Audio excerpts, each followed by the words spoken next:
En Mateo capítulo 5, versículo 38 al 48, hemos visto en 5 conferencias el versículo 38. Nada más. Hemos visto en 5 conferencias y hemos tratado de explicar el versículo 38.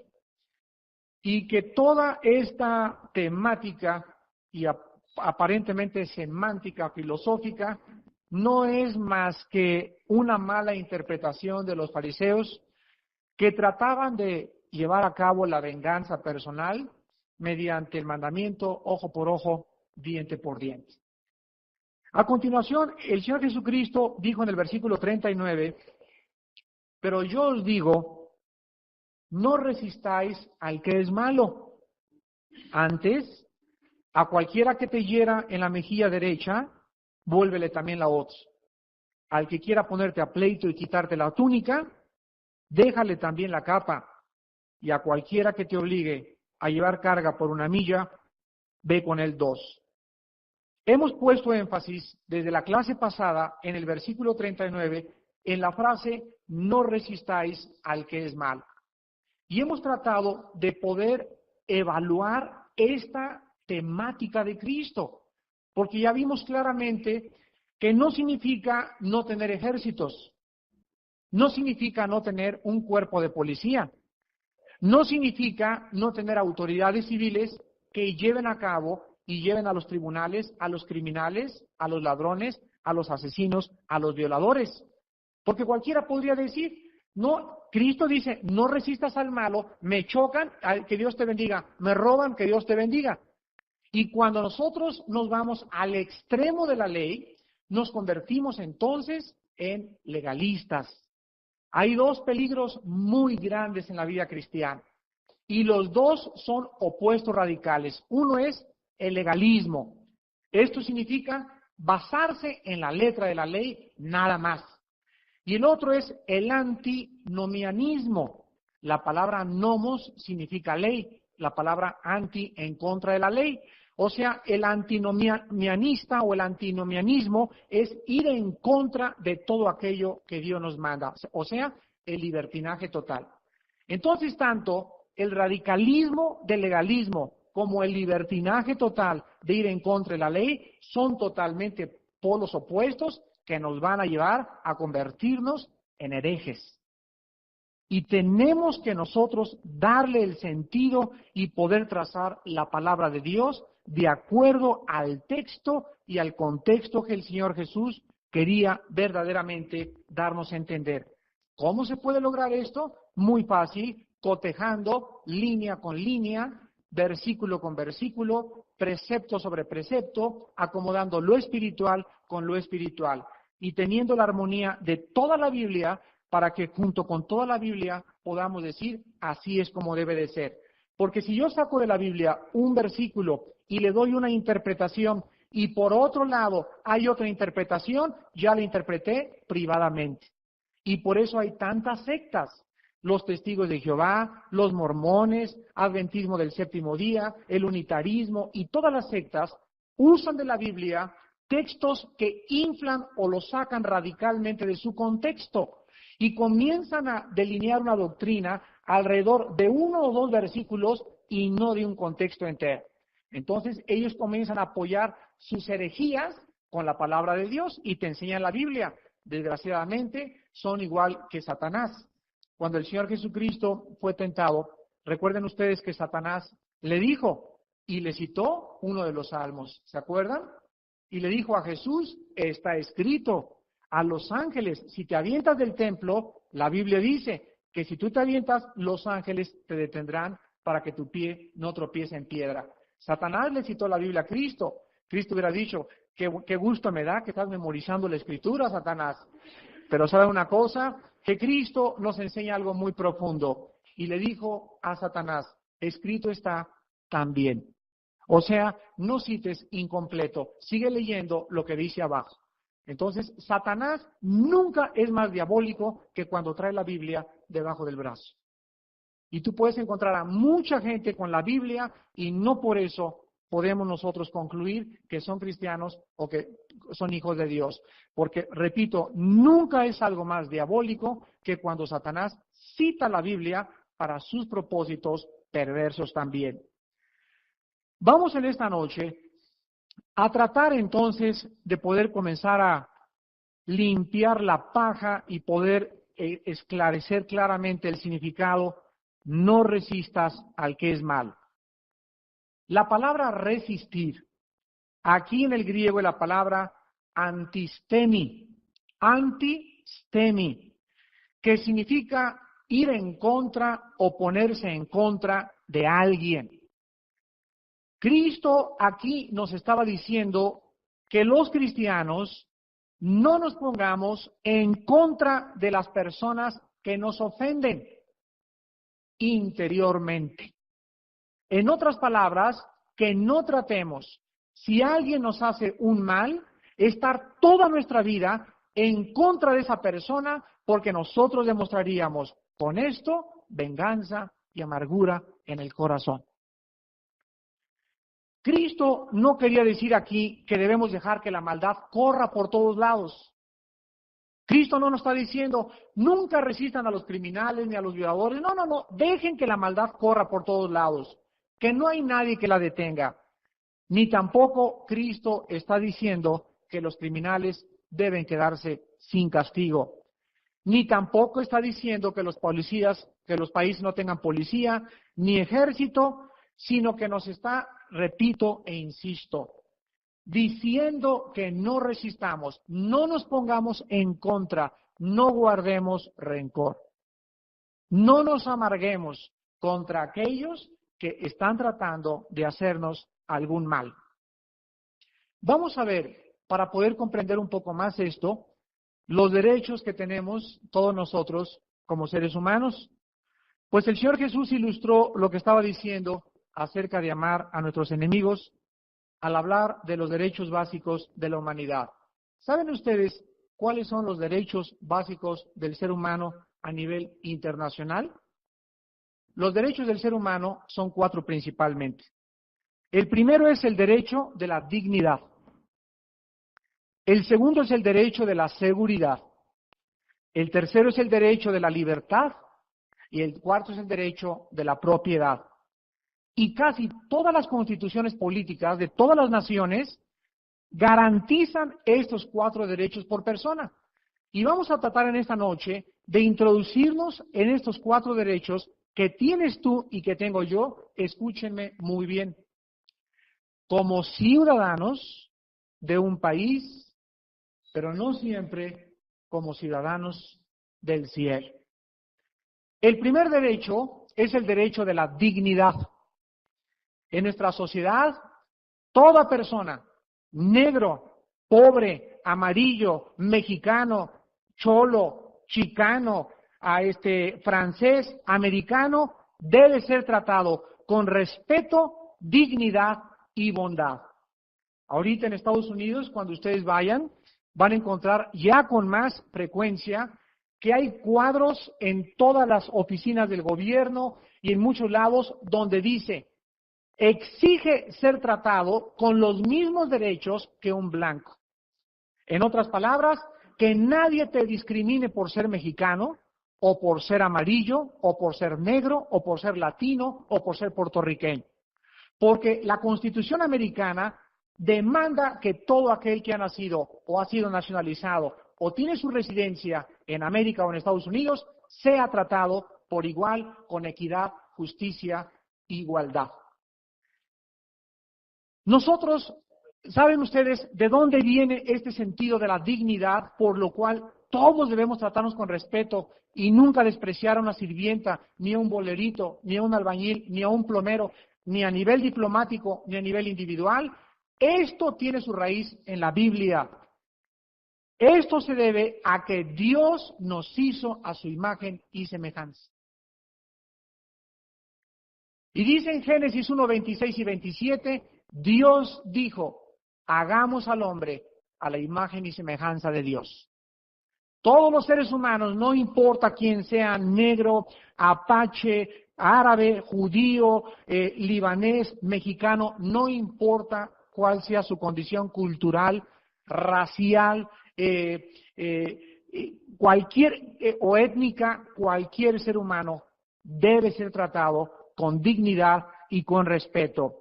Vean Santiago capítulo 5, donde la Biblia en el Nuevo Testamento condena de una forma drástica, ruda y directa la explotación del hombre por el hombre. Creo que todos ustedes están conscientes que la historia de nosotros es una historia ¿de qué? De explotación. Siempre, siempre los poderosos han oprimido a los débiles, los blancos, a los negros, los ricos, a los pobres, los dueños de las haciendas, los dueños y directores de las compañías. Hay una base dentro de la economía que dice máximo rendimiento, máximo, yo demando que produzcan mis obreros lo máximo con el mínimo pago. Entonces, cualquiera de ustedes también tiene sirvientas en su casa. Y es triste que encontremos señoras cristianas platicando y diciendo, ¿cuánto le pagas a tu sirvienta? Pues 400. Y yo 450. No, pero fíjate que la mía es una indita que acaba de bajar de Tepoztlán y pues le voy a pagar 300 porque diga que le vaya bien. Y comenzamos nosotros a hacer una cosa, comenzamos a aprovecharnos, comenzamos a explotar, comenzamos a tratar de oprimir a las personas que no pueden defenderse. Y que, porque como dicen en México vulgarmente, están ahorcadas y no tienen otro lugar donde ir, comenzamos a manipular y a tratar de que me trabajas todo el día y te voy a pagar el menor sueldo que pueda. La Biblia condena esto y escuchen lo que dice al respecto en Santiago 5, del 1 al 6. Vamos ahora, ricos, llorad y aullad por las miserias que os vendrán. Vuestras riquezas están podridas y vuestras ropas están comidas de polilla. Vuestro oro y plata están enmohecidos y su moho testificará contra vosotros y devorará del todo vuestras carnes como fuego. Habéis acumulado tesoros para los días postreros. He aquí, clama el jornal de los obreros que han cosechado vuestras tierras, el cual por engaño, repito, por engaño no les ha sido pagado por vosotros. Y los clamores de los que habían cegado han entrado en los oídos del Señor de los ejércitos. Habéis vivido en deleites sobre la tierra y sido disolutos. Habéis engordado vuestros corazones como en día de matanza. Habéis condenado y dado muerte al justo y él no os hace resistencia. Quiero que vean ustedes que aquí la Biblia está situando a un grupo de personas que han hecho dinero y que tienen ahorita millones de pesos en el banco, y la Biblia dice que estas personas han hecho esos millones de pesos a través de la explotación de sus semejantes. Por lo cual dice la Biblia que el dinero de ellos está enmohecido. ¿Saben ustedes qué significa esto? El moho es una como bacteria que se forma alrededor, sobre todo cuando hay mucha humedad. Si tú dejas tu ropa en un lugar cuando hay mucha humedad, se enmohece inmediatamente. Entonces, cuando la Biblia condena las riquezas enmohecidas, está hablando de dinero que no es usado para la gloria de Dios. Y cuando el ser humano comienza a engañar, a explotar, a engordar, a comer, a vestirse y a viajar por causa de la explotación de sus semejantes, la Biblia dice, viene el día de la paga.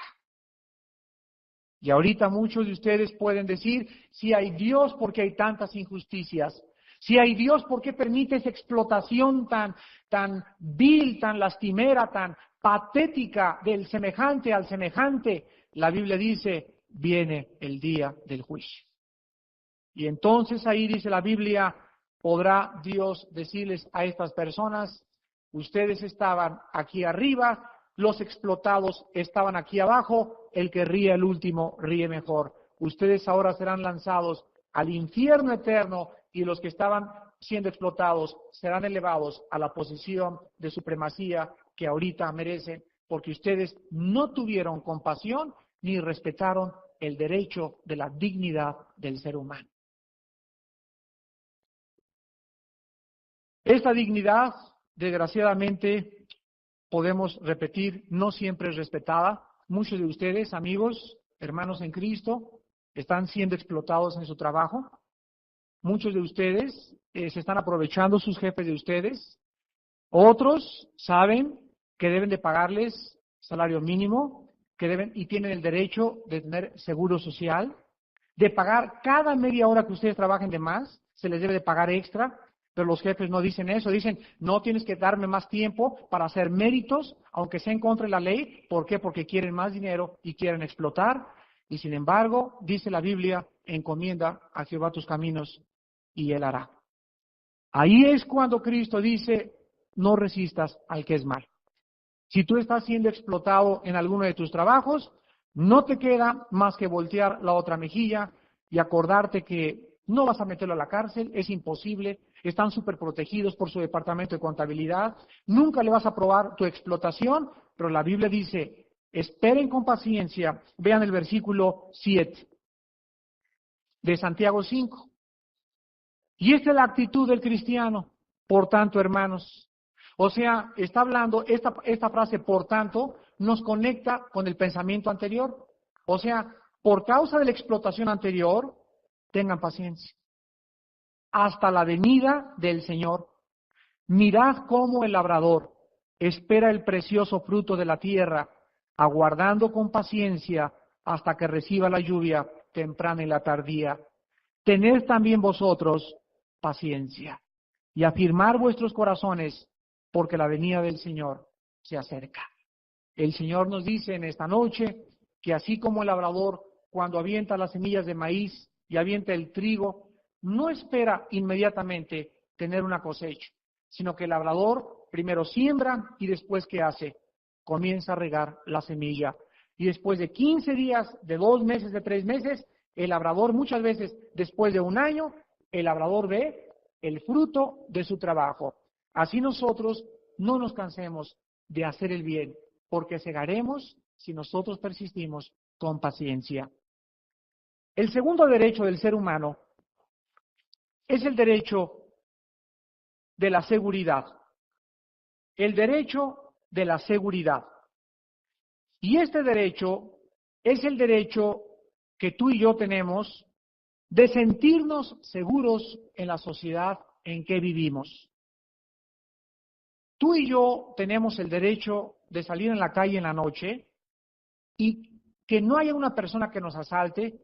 Tienes el derecho de mandar a tus hijas a la escuela a las 2 de la tarde y que a las 2 de la tarde no haya una banda de mozalbetes ni de drogadictos a la salida de tu escuela que estén tratando de abusar de cualquier muchacha, adolescente que sale de la escuela. Cuando existe esto, ¿qué hacemos nosotros? Recurrimos a las fuerzas policíacas o al Ejército Nacional en caso de invasión, porque yo tengo derecho como ciudadano que se respete mi coche, que no me lo roben, que no me rompan los vidrios de mi casa, que mis hijas caminen con seguridad en las calles, etcétera, etcétera. A nadie le gusta sentirse amenazado, ni tampoco nos gusta sentir que nuestros hijos están inseguros en las calles. En Mateo 5:40, el Señor Jesucristo dice, al que quiera ponerte a pleito y quitarte la túnica, déjale también la capa. La palabra a pleito es una palabra en el griego que significa a la ley. En otras palabras, la persona que te demande, la Biblia dice, ante una corte de justicia o un tribunal, tú necesitas a esta persona no oponerle resistencia.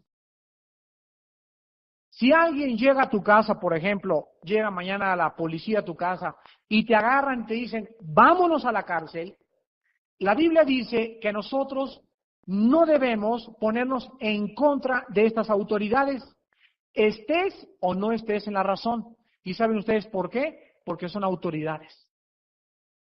Ya si te llevan a la cárcel y tú dices es injusto y te metieron a la cárcel injustamente, ya Dios abogará por tu causa. Escúchame muy bien si eres inocente. Dios vindica a los inocentes tarde o temprano. Y Dios saca a florecer la justicia tarde o temprano. Pero mientras se aclara la situación, no resistas al que es malo. Y si quiere la policía llegar a tu casa y sacarte, a ver ese saquito, venga para acá y quítatele, no te le vas a poner a las trompadas, y a ver, entra, le ponga según es su tamaño, déjalo que te quite que los zapatos, llegando a la cárcel te van a quitar el reloj, te van a quitar, como dicen los jóvenes, los rieles, o sea, los zapatos, la molleja, te van a quitar la camisa, el cinturón, y dice la Biblia, en estas circunstancias, no resistamos al que es malo. Entonces nosotros tenemos que entender lo siguiente: siempre que seamos perseguidos injustamente, recordemos que hay un Dios soberano, todopoderoso, justo y santo en el cielo, que tarde o temprano limpiará tu nombre de las injusticias, de las calumnias y de las mentiras de nuestros enemigos.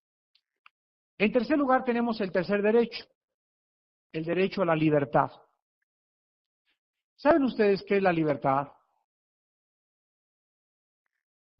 Friedrich Nietzsche, un filósofo alemán, dijo lo siguiente: no puede haber libertad, escucha muy bien lo que dijo este hombre, no puede haber libertad mientras Dios viva.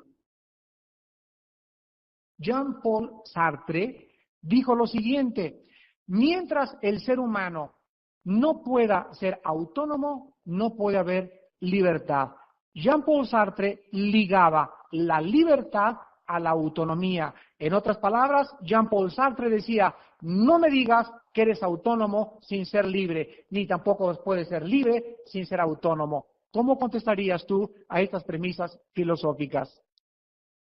La Biblia nos dice lo siguiente: el cristiano sí es libre, aunque no es autónomo. Y sí podemos ser libres sin ser autónomos. Porque el día que seamos autónomos, la palabra autónomo significa ley para mí mismo. La palabra autos, no significa ley mía.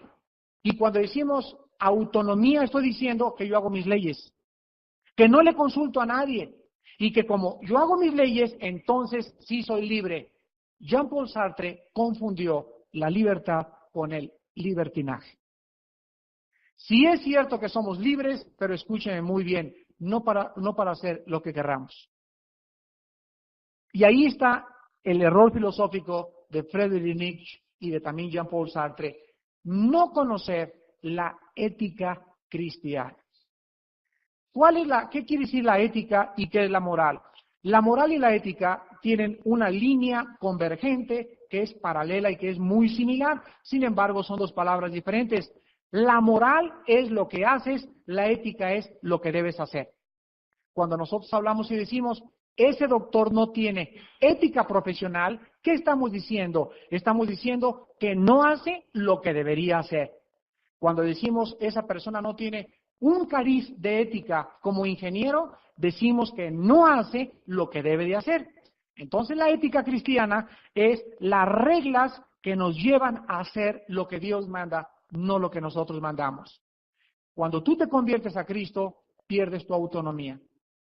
Realmente la esencia del pecado es la autonomía. El ser tu Dios, el hacer tú tus leyes, el vivir como te da la gana. La libertad que tenemos nosotros para vivir no es para hacer lo que nos da la gana, es para hacer el bien. Y les voy a poner un ejemplo.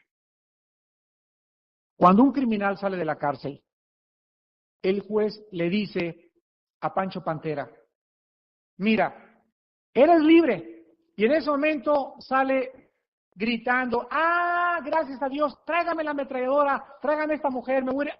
No, le dice el juez, tú has confundido. Eres libre, pero no para hacer el mal, sino para hacer el bien. Porque si tú haces el mal, regresas aquí adentro. Entonces el criminal al salir de la cárcel tiene que comenzar a evaluar su libertad y a comenzar a entender que la libertad no nos da ocasión para el libertinaje. La libertad es una dirección nada más hacia el bien, Cuando es hacia el ser el mal, se vuelve en autonomía. Y la autonomía es el pecado más grande que existe en el universo. Es decir, yo lo que hago no lo consulto con nadie, como decía la canción de Frank Sinatra, a mi manera. ¿Ustedes saben que ese es el éxito musical en el infierno? Porque todos los que están en el infierno son los que cantaban esa canción aquí cuando estaban vivos. Y por hacer todo a su manera, se condenaron eternamente. ¿Qué de un cristiano, entonces, cuando esta libertad es perdida? Por ejemplo, tenemos libertad, los ciudadanos, todos tenemos derecho a la libertad de pensamiento, a la libertad de creencias, a la libertad de viajar, si me quiero ir a Nueva York, si me quiero ir a China, libertad a hacer decisiones. Yo decido a qué escuela van mis hijos, el Estado y el gobierno no tienen por qué meterse en eso.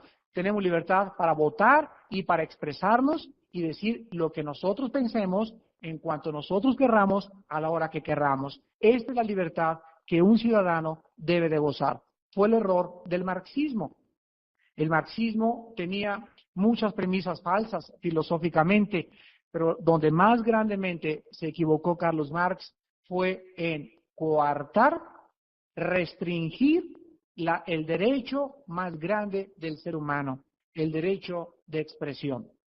Dice el dicho mexicano que aunque la jaula sea de oro, no deja de ser prisión.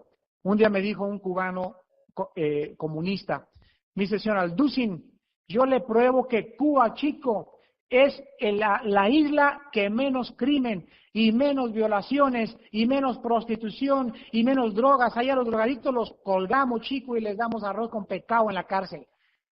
Y yo le contesté y le dije, realmente estoy de acuerdo con usted, señor cubano. Lo único que usted olvida es que en las cárceles no hay libertad. Por eso no hay prostitución, ni hay drogadicción, porque todos están encerrados, ¿verdad? Y los tienen muy bien guardaditos, y por eso, como no hay derecho ni libertad para expresarse, pues es imposible que el crimen se pueda multiplicar de esa manera. Veamos en el libro de Tito, ¿qué debe un cristiano hacer bajo un gobierno que nos coarta la libertad? En otras palabras, ¿qué haríamos nosotros en Cuba como cristianos bajo un régimen comunista o totalitario? ¿Cómo debe el cristiano portarse ante una situación tal? Dice en Tito, capítulo 3, versículos del 1 al 2. Recuérdales que se sujeten a los gobernantes y autoridades, que obedezcan, que estén dispuestos a toda buena obra, que a nadie difamen, que no sean pendencieros, sino amables, mostrando toda mansedumbre para con todos los hombres. Ahora vean ustedes Primera de Pedro. Primera de Pedro está, después de Tito sigue Hebreos, y después Santiago, y después Primera de Pedro. Capítulo 2. Primera de Pedro 2, versículos 13 al 19. Por causa del Señor, someteos a toda institución humana, ya sea al rey como a superior, ya a los gobernadores como por él enviados para castigo de los malhechores y alabanza de los que hacen bien, porque esta es la voluntad de Dios, que haciendo bien hagáis callar la ignorancia de los hombres insensatos, como libres, pero no como los que tienen la libertad como pretexto para hacer lo malo, sino como siervos de Dios. Honrad a todos, amad a los hermanos, temed a Dios, honrad al Rey. Criados, estén sujetos con todo respeto a vuestros amos, no solamente a los buenos y afables, sino también a los difíciles de soportar, porque esto merece aprobación si alguno a causa de la conciencia delante de Dios sufre molestias padeciendo injustamente. La Biblia dice que el cristiano, bajo cualquier régimen, bajo cualquier sistema, debe mantener el respeto a las autoridades. Y el más grande ejemplo fue Jesucristo y sus apóstoles. ¿Bajo qué gobierno vivió Cristo? Un gobierno totalitario donde Nerón y donde los Césares se habían hecho dioses, donde quemaron Roma, le echaron la culpa a los cristianos. Y cuando vemos nosotros en la Biblia que Pablo les dijo a los apóstoles, vamos a juntarnos y vamos a la plaza de la Constitución a protestar contra el César. Vamos alrededor de Roma y vamos a echarle candela y decirles que exigimos nuestros derechos. No, jamás encontramos eso. Siempre encontramos, sometámonos a las autoridades superiores, porque Dios es el que juzga y algún día Dios, repito, dará la paga. Finalmente, el derecho de la propiedad. Todos nosotros tenemos derecho a tener una casa, si tienes dinero, a tener un terreno, a tener una parcela, a tener un negocio. Y todos estos derechos, desde luego, si son lícitos, ¿verdad? Y si estas propiedades las has ganado con el sudor de tu frente. No tenemos derecho de despojar a nadie de sus propiedades. Pero ¿cómo debemos nosotros reaccionar cuando alguien nos arrebata algo? Cuando alguien, por ejemplo, te quita tu terreno o te confisca tu casa. Quiero darles a ustedes, para acabar, 5 respuestas. Número 1, si ha sido el gobierno quien nos despoja, no podemos defendernos sino confiar en Dios. Y esto, aunque querramos defendernos, ¿verdad? Porque no podemos contra el Estado. No nos queda más que, Señor, tú tienes un plan detrás de esto. Número 2, si ha sido una persona cristiana la que nos ha despojado, o si un cristiano nos ha hecho algún mal, o si hay letras que tú le has dado a firmar a un cristiano y el cristiano no te las paga, dice 1 Corintios 6:1 que el cristiano no puede llevar a los tribunales a un hermano cristiano. Porque entonces seríamos mal testimonio al mundo y el mundo se burlaría de nosotros. No podemos demandar judicialmente a ningún hermano en Cristo. Número 3, si una persona no cristiana quiere aprovecharse de ti y esta persona tiene influencias para ello y te quita tu casa, también no te queda más que encomendarte a Dios. Y repito, tampoco te queda otra, ¿verdad? Porque el otro tiene influencias y tú no las tienes y tú dices qué injusticia, etcétera, etcétera, pero hay un Dios más grande en el cielo que está permitiendo esta situación por alguna razón.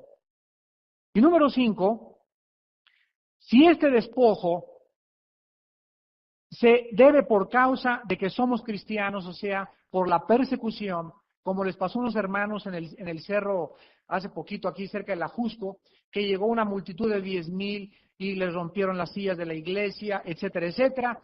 Cuando se trata por causa de que somos cristianos, gocémonos y alegrémonos porque el Espíritu Santo reposa sobre nuestras cabezas. Bienaventurados sois, Mateo 5, cuando por mi causa os persigan, o mientan o digan toda clase de mal contra ustedes, porque así persiguieron a los profetas que fueron antes de vosotros. Despidámonos en oración.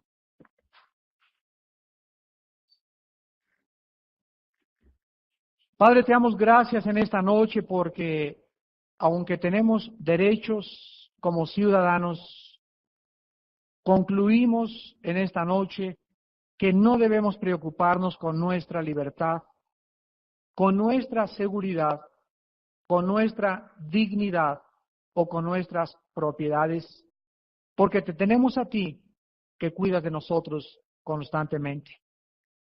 Y cuando tú permites que a nuestra vida vengan tribulaciones que atentan contra nuestros derechos, recordemos que con Cristo hemos sido ya crucificados y que todos nuestros derechos ya fueron perdidos, ya los cedimos en la cruz, por lo que debemos de dejar que tú seas el que pelee por nosotros.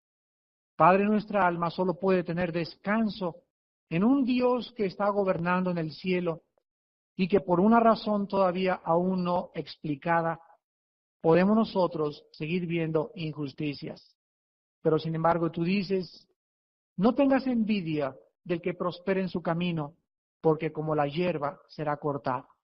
Confía en Dios, haz el bien y te apacentarás de la justicia, vivirás con la verdad. Deleítate a sí mismo en Jehová y Él te concederá las peticiones de tu corazón. No se exciten en manera alguna a hacer lo malo. Dejen la ira, dejen el rencor, dejen la amargura, dejen el odio. Amad a vuestros enemigos. No resistan al que es malo, al que te quiera quitar la capa. Dale también la túnica, porque hay un Dios que hace justicia y que muchas veces permite que vengan a nuestra vida humillaciones para trabajar con nuestro ego y aprovechar la oportunidad de en ese momento confiar en ti. Padre, te damos gracias porque el que habita al abrigo del Altísimo morará bajo la sombra del Omnipotente. En ti estamos seguros. ¿De dónde vendrá nuestro socorro? Nuestro socorro viene de Jehová, que hizo los cielos y la tierra, en quien confiamos y en quien te damos las gracias, en el nombre de Jesús. Amén.